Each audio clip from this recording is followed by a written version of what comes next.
itu selama hidup, kalau sudah di dalam kubur kita tidak bisa apa-apa lagi kesempatan. Assalamualaikum warahmatullahi wabarakatuh.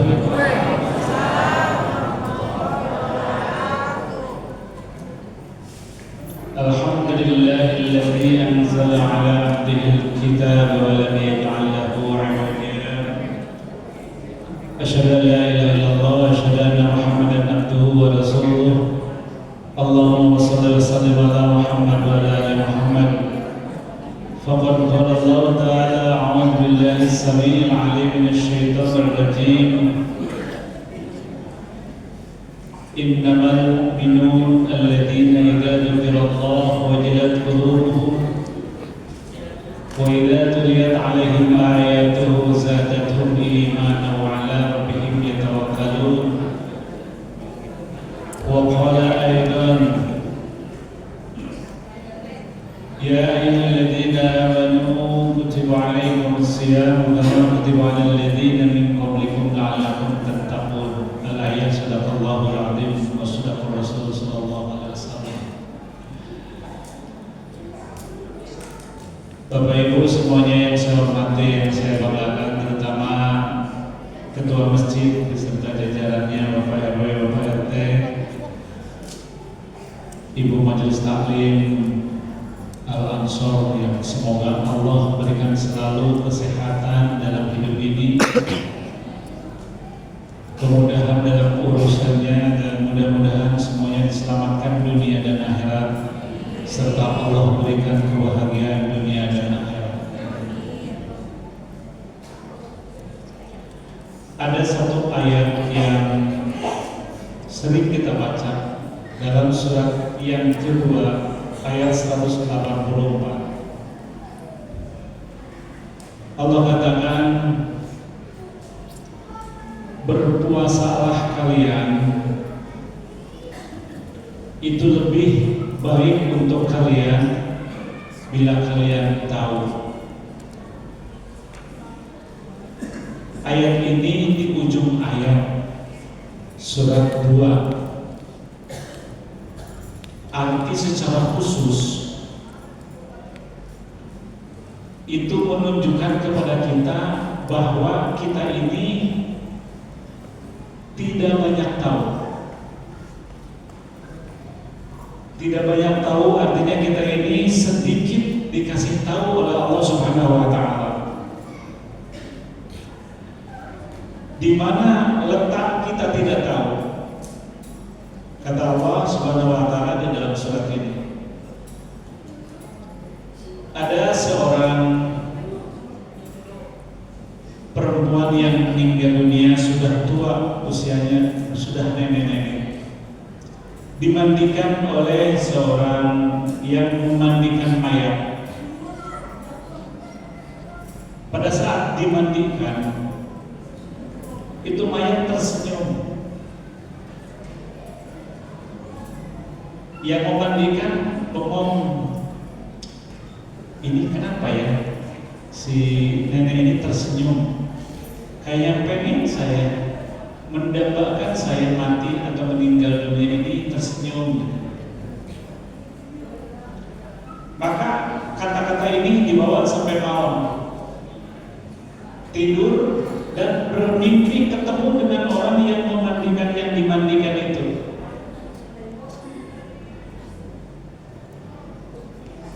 Ketemu di jalan, si nenek, yang memandikan ya, gitu kalau bahasa kita. Nek, aku tanya, nenek, kalau pada saat saya mandikan kok tersenyum gitu, amalan apa yang nenek lakukan?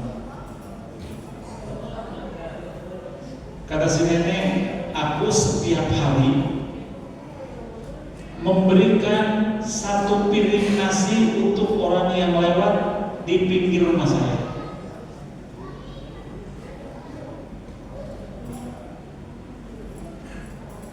Lalu satu saat si nenek itu mau memberikan nasi, tidak ada orang yang lewat.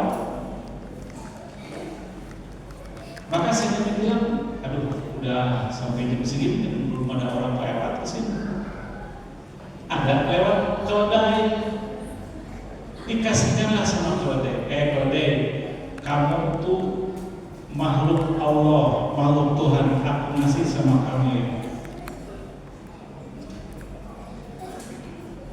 Keledai makan sampai habis. Si nenek tidak lagi berpikir apa-apa. Lalu apa yang menjadikan nenek masuk ke dalam surga? Kata si nenek, ternyata ibadah yang saya lakukan yang banyak itu, dari mulai infak, sedekah, setiap hari memberikan, harapannya kalau dari memberi seseorang siapa tahu ada doanya. Ternyata dari banyak ibadah yang dia lakukan, Allah hanya menerima amalnya itu nasi yang diberikan di keledai.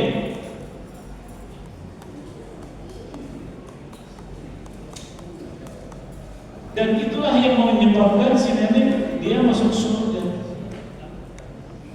Karena ada satu dalam ibadahnya, ikhlas, tidak ada harapan. Ternyata yang dilakukan dari kemarin memberikan kepada seseorang, infak, sedekah dan sebagainya, karena mungkin ada sifat di dalam hatinya, aku tiap hari infak, sedekah, pahalanya pasti besar.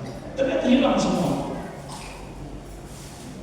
Yang nenek tidak pernah terbayangkan memberikan nasi kepada namanya keledai, itu yang menyebabkan dia diterima oleh Allah. Ibadahnya hanya itu aja. Bayangkan. Maka yang sering kita baca di ayat yang terakhir itu mengingatkan kepada kita bahwa kita di muka bumi ini memang melihat atau dilihat oleh mata kita ini terang karena ada sinar dari listrik, siang terang karena ada sinar matahari. Ketika ayat ini dikorelasikan dengan yang sebenarnya, seorang ulama memanggil santri 10 orang, dipanggil santri sini kamu sini, kata seorang kiai, itu kan ada gua itu besar sekali. Kamu masuk ke sana, nanti sebelum keluar, tangan kamu memegang dinding, kaki kamu menginjak, apa yang dipegang, yang diinjak, kamu bawa. Kata kiai, anak-anak namanya juga santri, masuk ke dalam, di kiai suruh masuk ke sini gelap-gelap, ngapain suruh bawa, dipegang ini, kresek gitu. Apa sih ini? Yang diinjak juga, apa ini, ngeresek gitu. Saya mau bawa apa-apa. Yang pertama. Orang yang kedua, iya juga ya.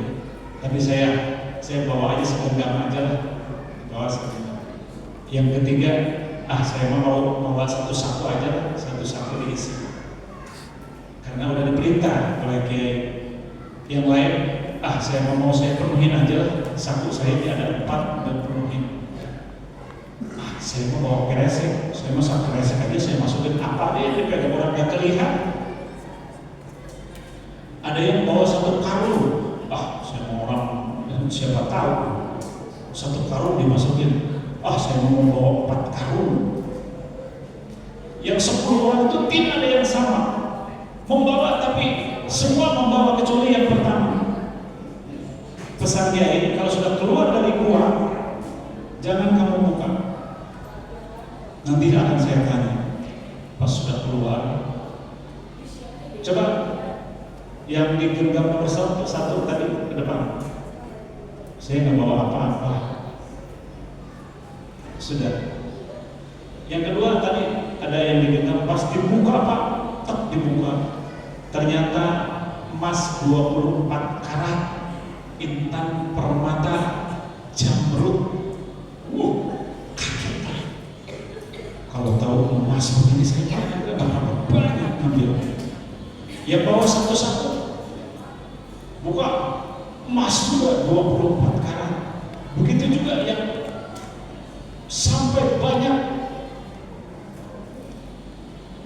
anehnya itu semua orang yang setelah dikasih tahu, setelah dibuka, semua mengatakan, bisa saya kalau tahu begini saya banyak sekali. Padahal tadi yang diinjak-injak saya nggak tahu karena gelap.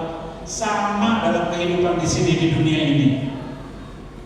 Kita mungkin secara mata melontar yang kita lihat, yang kita pancarkan sekarang ini kelihatan karena ada sinar matahari. Kalau gelap semuanya kita tidak tahu apa.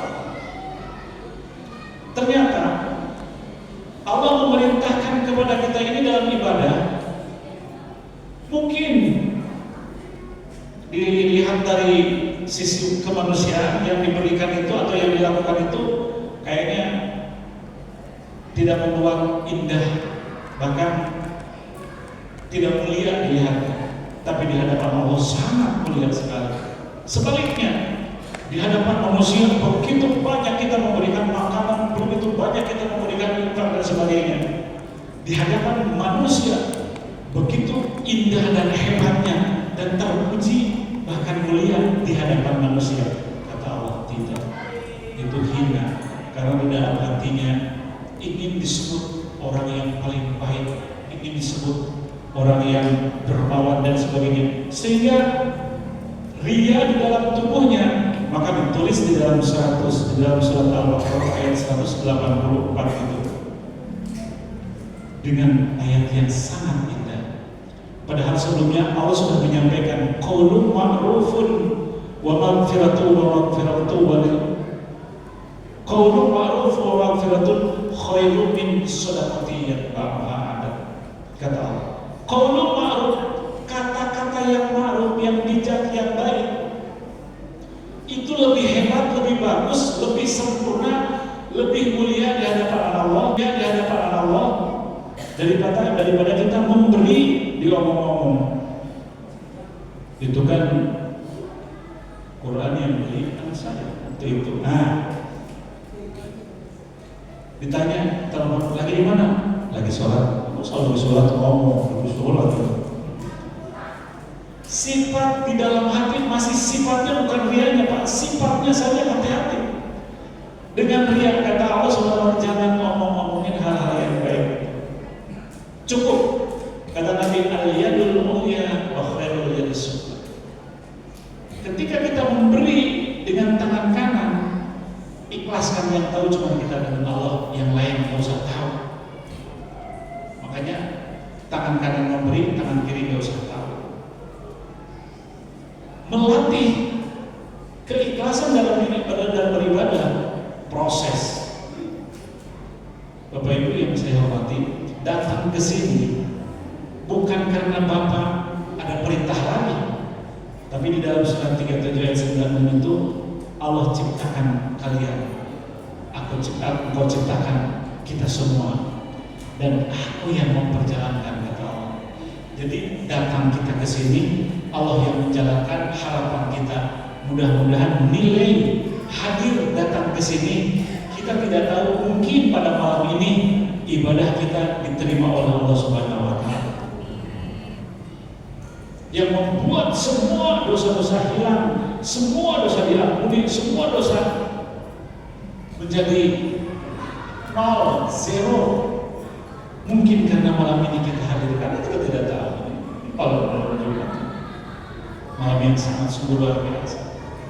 Karena kehadiran kita ini bukan karena apa-apa, lillahi ta'ala. Bapak Ibu, coba Bapak Ibu kalau kerja Bukhari atau Muslim, di situ ada ayat yang mengatakan begini: siapa orang yang datang ke masjid mengharap ridho Allah, mau melaksanakan perintahnya dan ikut sholat berjamaah dengan imam, berjamaah setiap sholat, setelah niatnya kuat, dia baru membaca Al-Fatihah. Surat Al-Fatihah itu rukun ya dalam sholat. Kalau tidak dibaca Al-Fatihah tidak dapat satu rakaat. Sempurna sekali membaca Al-Fatihahnya, maka runtutan rangkaian ibadah-ibadah yang lain dalam sholat itu sangat sempurna sekali. Karena kita tidak tahu, biasa-biasa saja membaca jadi asal-asalan. Tidak boleh asal-asalan. Al-Fatihah itu yang kita baca setiap waktu itu sempurnakan dengan sehebat-hebat mungkin. Karena kalau Fatihahnya sempurna, insya Allah seluruh rangkaian sholat itu sangat sungguh luar biasa. Nah, keagungan dalam beribadah kepada Allah Subhanahu wa Ta'ala adalah keikhlasan yang sangat sungguh luar biasa. Orang masuk surga mungkin karena hartanya dipakai beribadah. Orang masuk surga mungkin karena ilmunya berkah. Orang masuk surga karena kepandaiannya, karena memang dia mencari ilmunya. Dan mungkin orang masuk ke dalam surga mungkin karena kebodohannya, tapi ketaatan kepada Allah, ikhlasan sangat sungguh luar biasa. Kita ini rata-rata kekalahan pada saat kita infak. Coba kalau tidak percaya, apalagi kita kadang-kadang kalau ada orang tua dari kampung gitu ya, bapaknya dari kampung bawa pete gitu ya, bawa gula atau digendong gitu, datang ke sini, maksudnya pengen silaturahim sama anaknya. Kadang-kadang anaknya di sini bilang, bapak lu datang, bapak lu datang. Padahal bapak dia juga. Saya merasakan dulu orang tua saya itu senang banget kalau dikasih apel. Pesennya tuh, ya mau apel ya, ya mak, enak aja gitu saya kasih apel, ini enak lagi. Kalau sekarang pengen kasih apel, ibunya nggak ada, bapaknya nggak ada, baru air mata kita mengalir gitu. Iya, hidup ini tiba-tiba. Yang paling dahsyat bapak-bapak, kalau bapak-bapak ingin tahu surat yang ke-63, namanya surat Al-Munafiqun, ayat yang ke-10 di akhir ayat. Itu yang ditanyakan orang di alam kubur. Ketika dimasukin ke alam kubur sudah wafat, kata Profesor Nasaruddin dan Quraisy itu ingat waktu kajian, siapapun yang menyolatkan, bahkan yang mengiringi sampai ke kuburan, semua dia tahu, yang meninggal itu tahu, itu yang cuma nggak bisa ngomong saja. Dia itu seperti hal apa, holog-holog ya, kaca.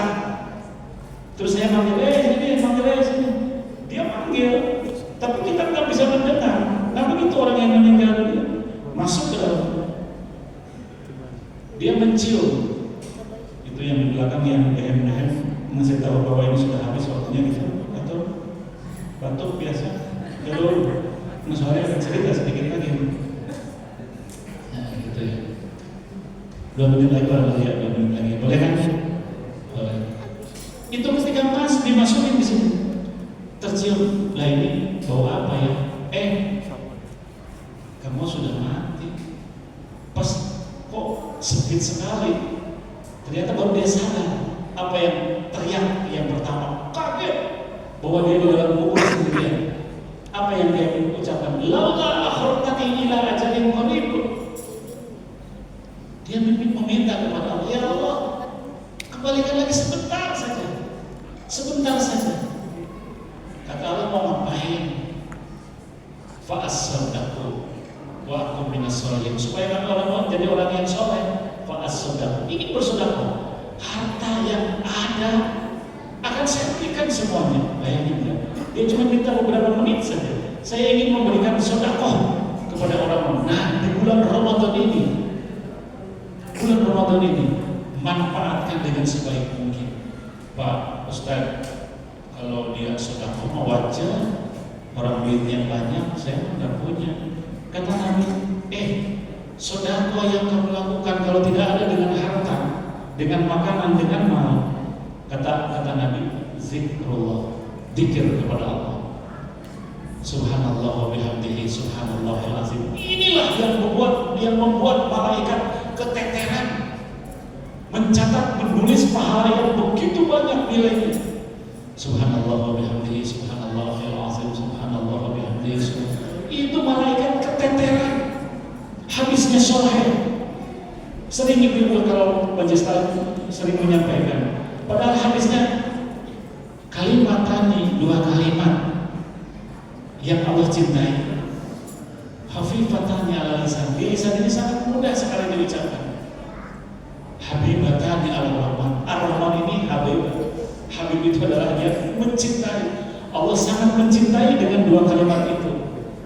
Terakhir, sakilatani fil mizan, dalam timbangan sangat berat sekali. Apa ya Rasul? Subhanallah wa bihamdihi. Ini sholawatnya malaikat. Kalau kita masih di bumi, banyak sholawat, perbanyak sholawat. Sampai malaikat mengatakan, Muhammad, si fulan ini sholawat 1 kali dikalikan 10, jadi 10 kali akan saya antar sampai ke pintu surga. Masya Allah.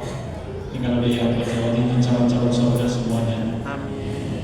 Mudah-mudahan kita semuanya masuk dalam surganya Allah Subhanahu wa Ta'ala. Maka Nabi katakan al-waqti asmi minat tahabi wal fitah, waktu yang ya sedikit sebenarnya cuma 1 bulan. Alhamdulillah kita diberi kesempatan oleh Allah. Saya punya anak buah di kantor. Hari Kamis yang lalu sebelum puasa sehat. Hari Kamis itu dia cuma ngomongin, minta itu dong tisu. Buat apa? Mau minta tisu aja. Di tisu dibasahin, cek, ditutupin di mata sini. Kata teman-teman, ngapain kamu gitu? Udah diem ya gitu. Malamnya itu pulang dari kantor, malamnya itu jalan-jalan ke Rawabudu nyari sate, suami istri.